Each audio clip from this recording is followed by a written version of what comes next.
मालती अपने बिजली के बढ़ते बिल से परेशान हैं। उनका बिजली का मीटर मानो रोज रेस के नए रिकॉर्ड बना रहा है। बिजली के रेट भी महंगाई की आग में घी डालने का काम कर रहे हैं। मालती समझ नहीं पा रही कि कैसे बिजली का बिल कम करें, कौन से अप्लायंसेस चलाएं, कौन से न चलाएं। घर में LED बल्ब लगाए भी वक्त हो गया, लेकिन बिजली का बिल कमबख्त कम होने का नाम ही नहीं ले रहा। मालती की तरह अगर आप भी परेशान हैं और आपको भी बिजली का बिल कुछ ज्यादा ही सता रहा है, तो यहाँ आपको ऐसी कुछ टिप्स मिलेंगी जिनसे आपको बिजली बिल पर राहत मिल सकती है। तो सबसे पहले एनर्जी रेटिंग का ध्यान रखें। सही एनर्जी रेटिंग वाले इक्विपमेंट कम बिजली खाते हैं और इसमें आपको पैसे बचाने में मदद मिलती है। ब्यूरो ऑफ एनर्जी एफिशिएंसी यानी BEE बिजली से चलने वाले अप्लायंसेस को एनर्जी रेटिंग देती है। 5 स्टार रेटिंग सबसे अच्छी समझी जाती है, तो आप 5 स्टार को अपना बेंचमार्क बना लें। कोई भी नया अप्लायंसेस 5 स्टार से कम रेटिंग वाला ना लें। हाँ, ज्यादा से ज्यादा 4 स्टार तक आ सकते हैं, लेकिन उससे कम रेटिंग वाला प्रोडक्ट न लें। हालांकि 5 स्टार रेटिंग वाले प्रोडक्ट थोड़े महंगे जरूर आते हैं, लेकिन लॉन्ग टर्म में वो इस अतिरिक्त खर्च की पूरी वसूली करा देते हैं।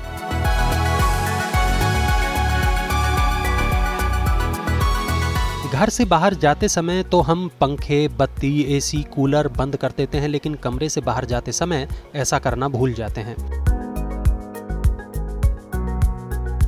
कई दफा ये सोचकर भी टाल देते हैं कि अरे अभी थोड़ी देर में ही तो इस कमरे में वापस लौटना है, तो ऐसा करना बंद कर दें।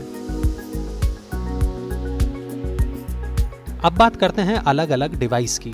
तो सबसे पहले अपने AC को 24 डिग्री टेम्परेचर पर सेट कर दें। इससे आप साल में बिजली बिल पर कम से कम 4000 रुपए बचा सकते हैं, यानी हर महीने करीब 330 रुपए। इसी तरह मौसम के मुताबिक अपने फ्रिज की कूलिंग घटा बढ़ा सकते हैं। इससे फ्रिज कम बिजली की खपत करेगा। इसके अलावा अगर फ्रिज फ्रॉस्ट फ्री नहीं है तो नियमित रूप से फ्रीजर को डीफ्रॉस्ट करते रहना चाहिए। फ्रीजर में बर्फ की मोटी तह जमने से वो इंसुलेशन का रूप ले लेती है और इस वजह से फ्रीजर को ठंडा करने के लिए ज्यादा एनर्जी की जरूरत होती है। इसलिए डिफ्रॉस्ट करते रहना जरूरी है। इसी तरह वॉशिंग मशीन का इस्तेमाल करते हैं तो हफ्ते में 1 से 2 बार पूरे कपड़े धोने की कोशिश करें। वॉशिंग मशीन में कपड़े 4 हों या 14, उसके काम करने के समय में ज्यादा अंतर नहीं होता। इसलिए कम कपड़े धोना बिजली के हिसाब से फायदे का सौदा नहीं है। हाँ, अगर रोज कपड़े धोए बिना नहीं रह सकते हैं तो क्विक वॉश के ऑप्शन का इस्तेमाल करें। क्विक वॉश में आमतौर पर 15 से 25 मिनट का समय लगता है। ऐसे में कम बिजली की भी खपत होगी। कंप्यूटर और लैपटॉप जब इस्तेमाल न कर रहे हों तब शट डाउन कर दें। एक और ज़रूरी बात, आप जिस इलेक्ट्रिक डिवाइस का इस्तेमाल ना कर रहे हों जैसे कि टीवी या AC, उसका डिवाइस के स्विच के अलावा पावर सॉकेट से भी स्विच ऑफ कर दें, क्योंकि ऐसा ना करने पर वो थोड़ी बिजली की खपत करते रहते हैं। अपने वाटर हीटर का टेम्परेचर कम करके 48 डिग्री पर सेट कर दें। इसके अलावा अगर आपका वाटर हीटर इंसुलेटेड नहीं है तो उस पर इंसुलेशन की चादर चढ़ाएं। अब जाते जाते हम आपको बिजली बचाने की टिप्स देंगे, तो इन्हें गौर से सुनें। पुराने अप्लायंसेस खरीद रहे हैं तो उनकी भी एनर्जी रेटिंग चेक कर लें। पुराना फ्रिज, AC वगैरह खरीद रहे हैं तो भले ही वो सस्ते में मिल जाए, लेकिन अगर रेटिंग सही नहीं है तो वो सस्ता आपको बाद में महंगा ही पड़ेगा। घर में फ्रिज की प्लेसिंग सही रखें। दीवार और फ्रिज के बीच कम से कम 2 इंच का गैप रखें। एयर सर्कुलेशन अच्छे से होगा तो फ्रिज काम करने के लिए कम बिजली की खपत करेगा।